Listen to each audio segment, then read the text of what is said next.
بسم اللہ الرحمن الرحیم بسم اللہ الرحمن الرحیم۔ السلام علیکم ورحمۃ اللہ وبرکاتہ۔ امید ہے آپ سب حضرات اللہ تعالیٰ کے فضل و کرم سے خیر و عافیت کے ساتھ ہوں گے۔ ایم اسلامیات کے مضمون اسلامی اخلاق و تصوف کا آج ہمارا سبق نمبر 24 ہے، اور آج کے اس سبق کے اندر ہم گفتگو کریں گے بر صغیر پاک و ہند کے مشہور صوفیاء میں سے حضرت بہاؤالدین نقشبند رحمۃ اللہ علیہ پر۔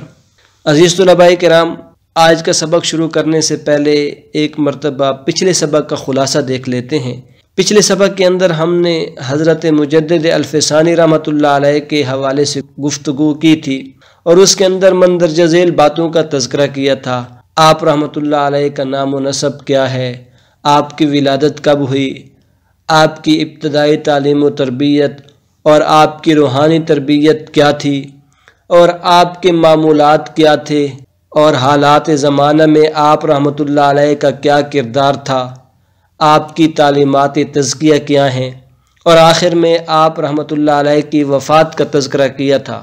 اور آج کے اس سبق کے اندر ہم گفتگو کریں گے حضرت بہاؤالدین نقشبند رحمۃ اللہ علیہ پر، اور حضرت بہاؤالدین نقشبند رحمۃ اللہ علیہ کے حوالے سے ہم مندرجہ ذیل باتوں پر گفتگو کریں گے۔ آپ کا نام و نسب کیا ہے، آپ کی ولادت کب ہوئی، آپ کی تعلیم و تربیت، آپ کی روحانی تربیت کیا ہے، سلسلہ نقشبند کی ابتدا، آپ کے معاشرتی معمولات کیا ہیں، آپ کی تعلیمات تزکیہ کیا ہیں، اور آخر میں آپ کی وفات کا ذکر کریں گے۔ عزیز طلباء کرام، آئیے اب ذرا ان باتوں پر تھوڑی تفصیلی گفتگو کرتے ہیں۔ سب سے پہلے آپ کا نام و نسب۔ آپ کا اسم گرامی محمد بن محمد البخاری ہے، اور آپ رحمۃ اللہ علیہ کی ولادت 4 محرم الحرام 718 ہجری کو قصر عارفہ میں ہوئی۔ عزیز طلباء کرام، آئیے اب گفتگو کرتے ہیں آپ کی تعلیم و تربیت پر۔ عزیز طلباء کرام، آپ رحمۃ اللہ علیہ کی تعلیم و تربیت حضرت خواجہ عبدالخالق غوث رحمۃ اللہ علیہ کی روحانی تربیت سے ہوئی۔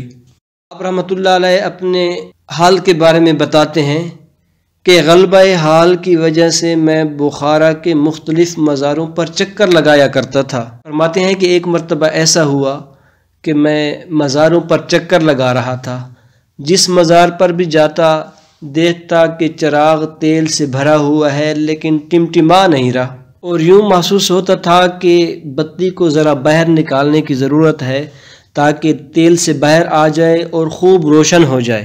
اسی طرح آپ خواجہ محمود انجیر کے مزار پر تشریف لے گئے۔ فرماتے ہیں کہ جب میں حضرت کے مزار پر پہنچا تو 2 آدمی آئے، انہوں نے میری کمر پر تلوار باندھی اور مجھے گھوڑے پر سوار کر دیا، اور گھوڑے کا رخ ایک مشہور بزرگ کے مزار کی طرف کر دیا۔ فرماتے ہیں کہ جب میں وہاں پر پہنچا تو اس مزار پر بھی چراغ کو دیکھا کہ اس کے اندر تیل تو ہے لیکن ٹمٹما نہیں رہا۔ فرماتے ہیں کہ میں نے بتی کو ذرا باہر نکالا اور قبلے کی طرف منہ کر کے بیٹھ گیا۔ فرماتے ہیں کہ میں قبلے کی طرف منہ کر کے بیٹھا تھا، اچانک دیکھتا ہوں کہ قبلے کی طرف سے دیوار شق ہو گئی۔ چنانچہ دیوار کے شق ہونے کے بعد دیکھتا ہوں کہ ایک بزرگ تخت نشین ہے، جس کے ارد گرد لوگوں کی ایک جماعت بیٹھی ہوئی ہے۔ اس جماعت کے اندر ایک اللہ والے کو میں نے پہچان لیا، کیونکہ زندگی کے اندر میری اس سے ملاقات ہوئی تھی، تو اس سے مجھے اندازہ ہوا کہ یہ گزرے ہوئے صوفیاء کی جماعت ہے۔ پھر مجھے پتہ چلا کہ اس سبز پردے کے پیچھے حضرت عبدالخالق رحمۃ اللہ علیہ تخت نشین ہیں، اور یہ جماعت ان کے خلفاء کی ہے، اور جماعت میں سے ہر ایک کی طرف اشارہ کر کے مجھے اس کا نام بھی بتایا۔ فرماتے ہیں کہ پھر سبز پردہ ہٹایا گیا، اور حضرت عبدالخالق رحمۃ اللہ علیہ نے مجھے سلوک کی ابتدا، سلوک کی وسط اور انتہا کے متعلق چند ضروری کلمات سکھائے، اور فرمایا کہ تم نے جو خواب دیکھا تھا کہ چراغ تیل سے بھرے ہوئے ہیں لیکن ٹمٹما نہیں رہے، تو یہ آپ کی استعداد کی بشارت ہے، لیکن استعداد کی اس بتی کو حرکت دینا ضروری ہے تاکہ اسرار ظاہر ہوں۔ فرماتے ہیں کہ مجھے اس بات کی تاکید کی گئی کہ آپ نے رسول اللہ صلی اللہ علیہ وسلم کی اتباع کرنی ہے اور حالات صحابہ رضی اللہ تعالی عنہ کے تلاش میں زندگی گزارنی ہے۔ عزیز طلباء کرام، آپ رحمۃ اللہ علیہ کی روحانی تربیت اور بیعت پر مختصر گفتگو کرتے ہیں۔ آپ کی روحانی تربیت کا آغاز حضرت خواجہ نقش بند رحمۃ اللہ علیہ سے ہوا۔ چنانچہ آپ رحمۃ اللہ علیہ نے حضرت خواجہ نقش بند رحمۃ اللہ علیہ کی تعلیمات پر بھرپور عمل کیا اور ہر وقت ذکر، مراقبہ وغیرہ میں لگے رہتے اور بھرپور محنت کرتے، اور آپ رحمۃ اللہ علیہ علماء کرام سے علم حدیث حاصل کرتے اور حاصل کرنے کے بعد اس پر عمل کرتے اور اس کے انوارات اپنے دل کے اندر محسوس کرتے۔ چنانچہ ایک وقت ایسا بھی آیا کہ آپ کو خلافت دے دی گئی۔ عزیز طلباء کرام، آپ رحمۃ اللہ علیہ کو روحانی تربیت کی اس قدر فکر تھی کہ خلافت ملنے کے بعد آپ شیخ عارف الدین رحمۃ اللہ علیہ کے ہاں چلے گئے اور وہاں ایک عرصے تک بڑی محنت اور کوشش کے ساتھ روحانی تربیت حاصل کرتے رہے اور اسی پر اکتفا نہیں کیا۔ اس کے بعد آپ رحمۃ اللہ علیہ حضرت شیخ خلیل رحمۃ اللہ علیہ کی خدمت میں حاضر ہوئے اور وہاں بھی روحانی تربیت حاصل کرتے رہے۔ عزیز طلباء کرام، آئیے اب گفتگو کرتے ہیں سلسلہ نقش بندیہ کی ابتدا پر۔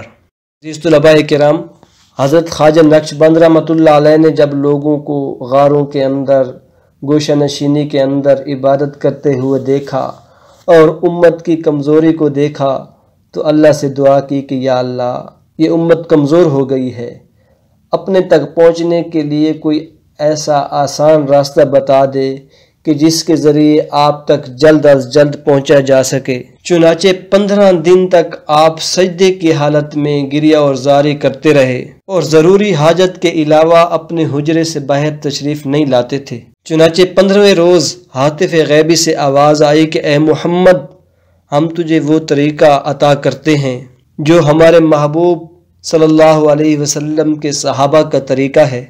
کون سا صحابہ کا طریقہ؟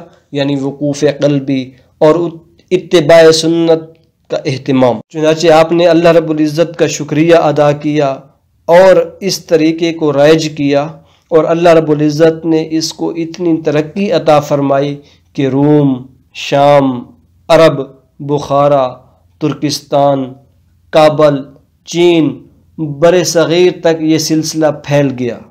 عزیز طلباء کرام، آئیے اب بات کرتے ہیں آپ کے معاشرتی معاملات پر۔ آپ نے اپنی زندگی کا آخری حصہ قصر عارفہ میں گزارا۔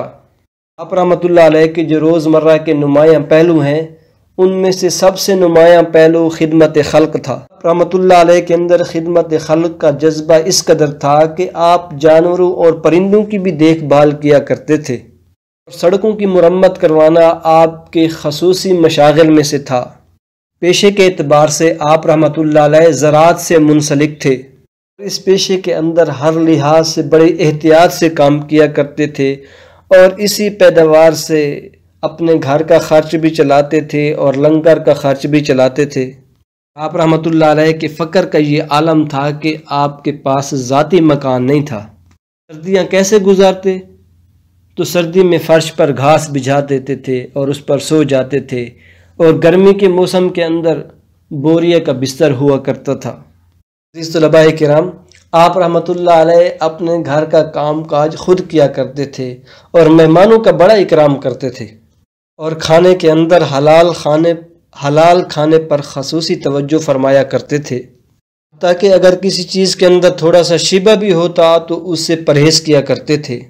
اسی طرح اگر کوئی بندہ آپ کو ہدیہ دیتا تو آپ اس کا ہدیہ اتباع سنت میں قبول کرتے اور اس کا بدلہ بھی عطا فرماتے تھے۔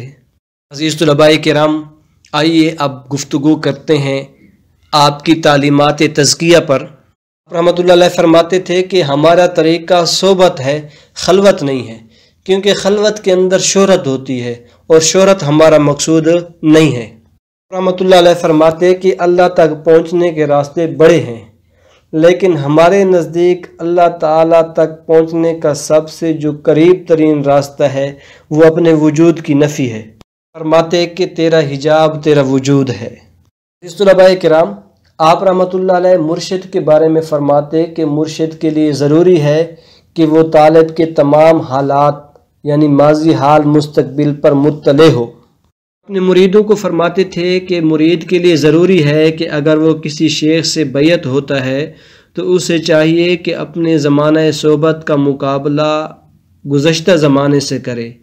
اگر بہتری محسوس ہو رہی ہے تو اس صورت کے اندر مذکورہ شیخ کی صحبت کو اپنے لیے فرض سمجھے۔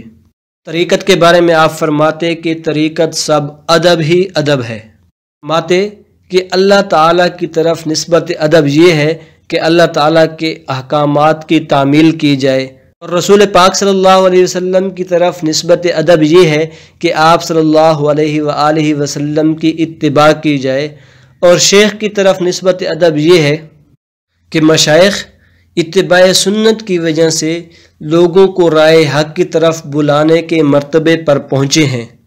فرماتے تھے کہ اس راستے کے سالک کو چاہیے کہ اپنے نفس کو فرعون کے نفس سے بدتر جانے۔ طلباء کرام، ایک مرتبہ آپ سے کسی نے سوال کیا کہ حضرت نماز کے اندر حضوری کیسے پیدا ہوگی؟ تو فرمایا کہ نماز کے اندر حضوری چاہتے ہو تو حلال کھایا کرو۔ آپ رحمۃ اللہ علیہ صوفیاء کے بارے میں فرماتے کہ صوفیاء کے 3 قسم کے گروہ ہیں۔